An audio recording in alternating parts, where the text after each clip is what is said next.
Be working on a Troy-built 5500 watt 8250 starting Briggs Stratton. Got a rebuild kit here, which I've taken the main large pieces out of the bag that I'm going to be rebuilding from. You're going to remove a screw there and here. You'll take this off, which will have the air filter in it. So what I'm going to do here is just turn it and then pull this up. It does have a little notch cut out and a little notch at the top to where it actually grabs a hold of that piece down there. I don't know if it'll focus. I'm going to take this off.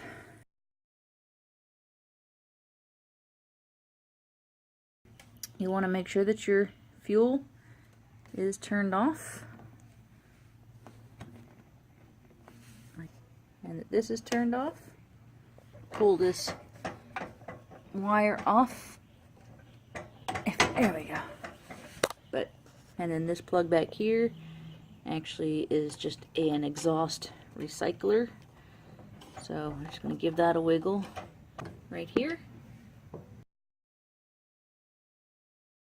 I'm going to pull this hose off. Some fuel may come out, but I'm going to take this bolt, or this nut, and this nut off so that I can take this plate off. Hard to focus on, so the 7/16 socket. So I have those to add, and then this plate should just come right on off there. This piece is a little bit of a bear, but you want to make note of kind of where it's sitting. Actually, before I do that, sorry, I almost went one step too far.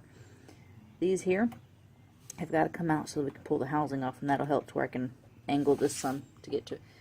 Now, star socket.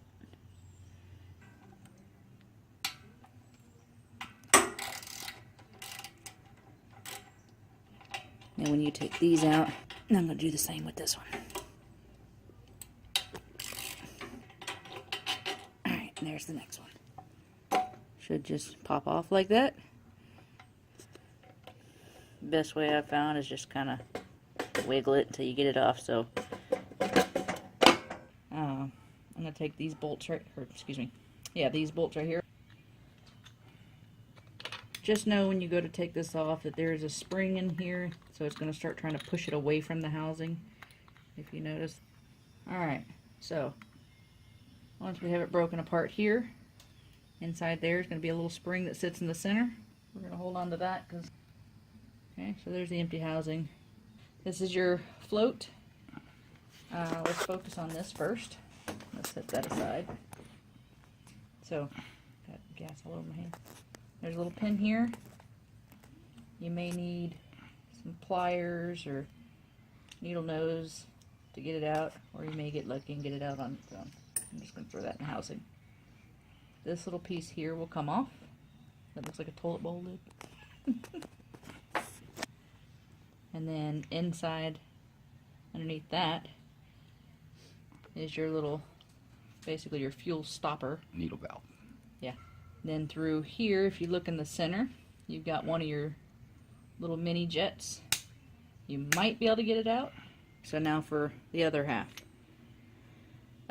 If you're just cleaning, try to get a little piece of wire or something that'll fit inside the end here and scrape down in there really well.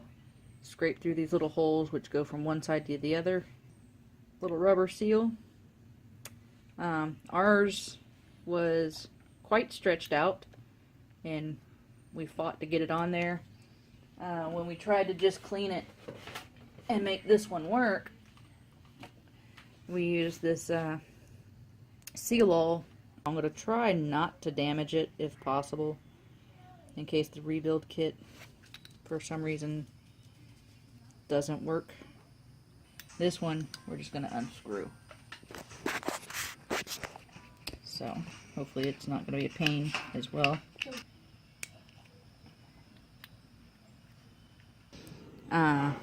Once you've unscrewed that butterfly flap, it should just slide, pull right on out. And this piece will also come out too. I'm not looking at it, so I don't know if it has a little hinge. There we go. If you're just cleaning, getting the front to backs might be easy, but The side holes, I do believe it has it on there, which we'll find out for verification. But the side holes are going to be really hard to clean, and if any of those are even the slightest bit gunky, from what I've researched, you'll have problems.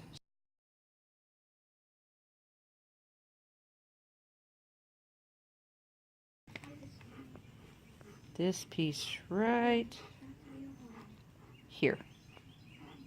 And like I said, I went ahead and jumped the gun before the video and applied the smaller black O-ring around it. A little foam ring you need to put on there. Oh no. Because if you like it, you should put a ring on it. It's going to go in there like that. This one's pretty gnarly, but I got it for the most part actually clean. I mean, it doesn't really look like it, but it is. What? Find a small wire, and you're going to want to just keep basically pushing it in there to try to clean out any gunk that may be in there.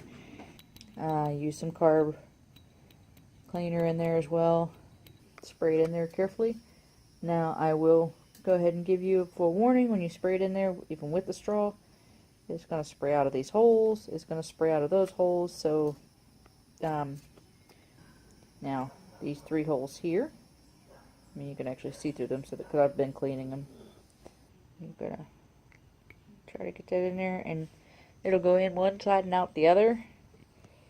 And just, you know, make sure those are nice and cleaned out. Okay, so a couple of issues that I noticed is this is the new God, I can't think, O-ring spacer. And if you look right here in this funny little potato shape, it's supposed to have one, it doesn't, and then it has one here, and there's no reason for it. So like I mentioned earlier, that I believe this is probably for a either, you know, kind of like a universal rebuild, or maybe the Briggs Stratton mower. So since we're really going to be no better off whether this works or not, and it only cost us $7, we're going to basically get a little risky. I'm going to cut this little eggshell piece out, or what did I say, little potato shape out, put it on there, and then I'm going to cut this off because I need it to sit. When I get everything seated, I need it to sit really snug down, and everything has its own little groove channel, and that will stop it from actually seating. So, and voila. Now I gotta put my little toilet seat lid, the float, back on. So I'm gonna look at that. There's a little channel right there that I'm gonna feed this part through.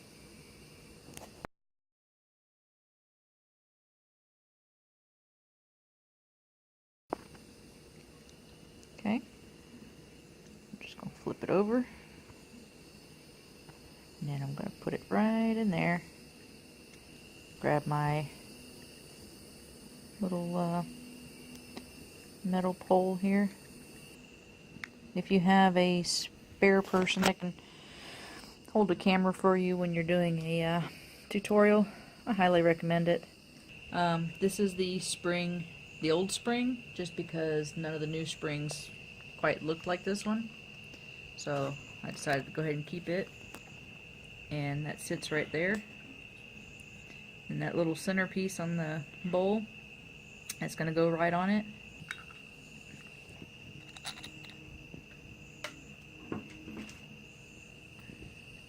When we get this attached, we're going to turn the gas flow back on and just first observe for any leaks around this seal right here. We'll put them there, and as mentioned before, when I'm doing this, the flat side should be to the right, and it opens to the face. So I'm going to take our piece here,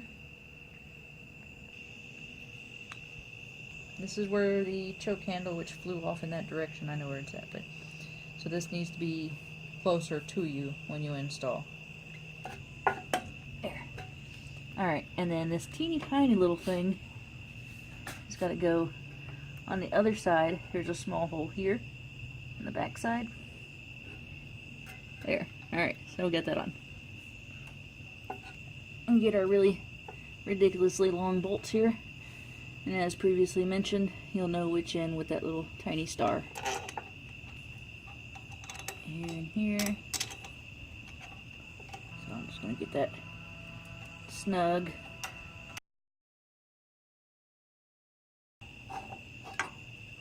That's okay, I'm only able to see one side of this thing, so it's kind of hard to get it lined up right. There we go. We're going to take these little nuts. Nuts. I'll put those. Exhaust. Squeeze that back into that little hole back there. The spark plug wire. Put that on there. And then of course the fuel line. Fuel intake. Okay. And now for the test.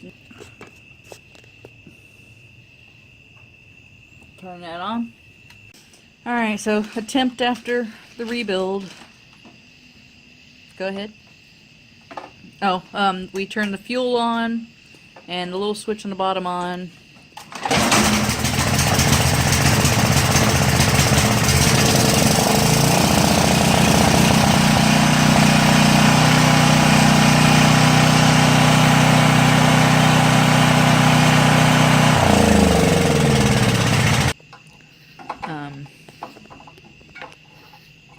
It's easier if you take that handle off. I just put the handle back on.